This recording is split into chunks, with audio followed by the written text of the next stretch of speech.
Hola, ¿cómo estás? Mi nombre es María Eugenia y el tema que quiero traer hoy es relacionado con el miedo. El miedo la mayoría de las personas lo ve, lo mira y lo toma como si fuera el problema o un problema. El tema es que el miedo es una emoción que no es ni buena ni mala, simplemente es una señal que en realidad indica que existe un problema que necesitamos resolver. Cuando aparece la emoción del miedo, es una alarma que tenemos que nos está mostrando que existe una amenaza y que sentimos o pensamos que no tenemos los suficientes recursos para enfrentar y afrontar esa amenaza. Es por eso que ahí surge el miedo como una luz, como una señal para ver cómo solucionamos esa amenaza. Y aquí vemos otras cuestiones. Si aparece una amenaza que tiene puntuación 10 y yo en el fondo tengo recursos 10, pues no va a haber miedo porque yo voy a sentir que lo que esta amenaza me muestra, yo tengo los mismos información y recursos para enfrentar y confrontar. El problema va a ser cuando la amenaza tenga 8 puntos y yo sienta o piense que tengo 3 puntos de recursos para enfrentarlos. Es ahí donde se va a activar muchísimo el miedo y es muy importante que la persona que siente esto o piense esto escuche su miedo. Muchas veces pasa que nos basamos en una falsa ley de creer que psicológicamente todas las personas tienen los mismos recursos para enfrentar los miedos. El tema es que no es así. No todas las personas tienen los mismos recursos y a veces caemos en algo que está definido de una manera errónea cuando miramos que los demás, si tienen mucho miedo, es porque son unos cobardes. Pues ahí le quitamos la importancia de poder mirar y escuchar el miedo. Cuando una persona va a terapia, lo que se hace es tratar de descubrir cuál es la amenaza y cuáles son los recursos psicológicos y emocionales y también información que la persona tiene sobre la amenaza. Lo que hacemos a nivel terapéutico es ayudar a la persona que tenga más información y que también vea cómo puede obtener más recursos psicológicos y emocionales para enfrentar ese miedo. Y muchas veces a nivel terapéutico lo que se hace es un diálogo interno para ver cuál es su juez evaluador o su posicionamiento de procesador evaluador sobre esa amenaza, porque muchas veces ocurre que la persona tiene ciertas creencias limitantes o ciertos mitos o ciertos tabúes, como por ejemplo, yo no tengo que sentir ningún miedo, y la persona lo que no aprendió es a registrar que en realidad sí tenía miedo. O hay personas que lo ven como mucha debilidad poder expresar sus miedos y prefieren no decirlos, y lo que logran es inhibirse o cohibirse y realmente no tener herramientas más específicas para enfrentar esa amenaza a la cual están expuestos. Por ende, entonces tenemos dos tipos de miedo. Tenemos los miedos funcionales y los miedos disfuncionales.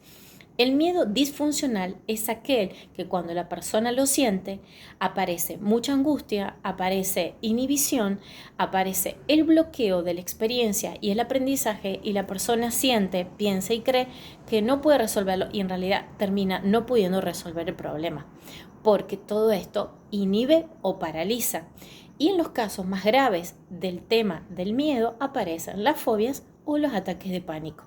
El miedo funcional es cuando la persona siente angustia, pero trata de buscar qué recursos emocionales o psicológicos tiene, y también suma a que esa angustia la toma como un motor, como un reto, un desafío para buscar más información para enfrentar esa amenaza y darse cuenta que el problema es que no tiene en realidad recursos, y al poder elaborar los recursos puede enfrentar el problema, y es por eso que desaparece el miedo.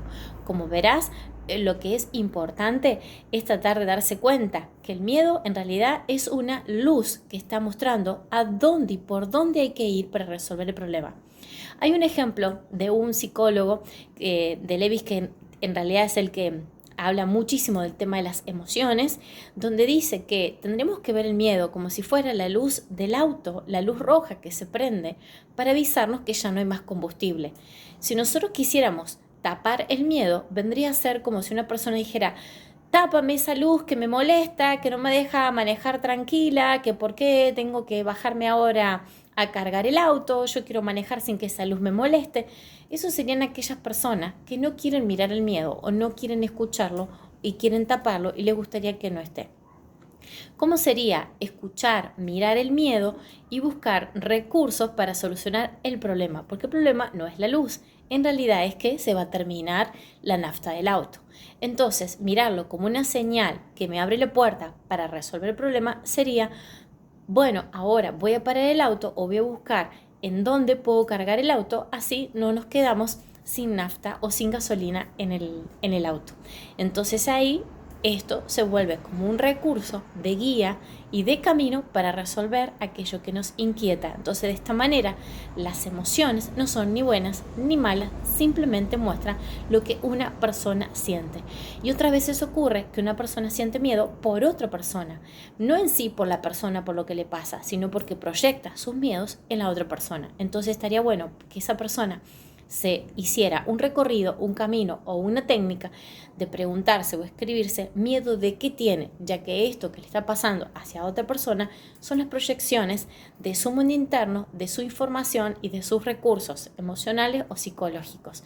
Entonces a veces está bueno no transferir en el otro lo que uno siente y lo que uno piensa, ya que ese es el mundo de la realidad interna que es muy personal y muy individual, y más en estos tiempos. Espero que esto te haya servido y que puedas aplicar, y que si estás con un miedo disfuncional, recuerda que te falta información y desarrollar recursos emocionales y recursos psicológicos para afrontar ese problema para que puedas tener y obtener una solución. Y gracias a todas las amenazas o peligros que vamos teniendo, nosotros podemos crecer. Bienvenido sea cada señal y cada emoción que sentimos en este recorrido y en este nuevo momento que estamos transitando.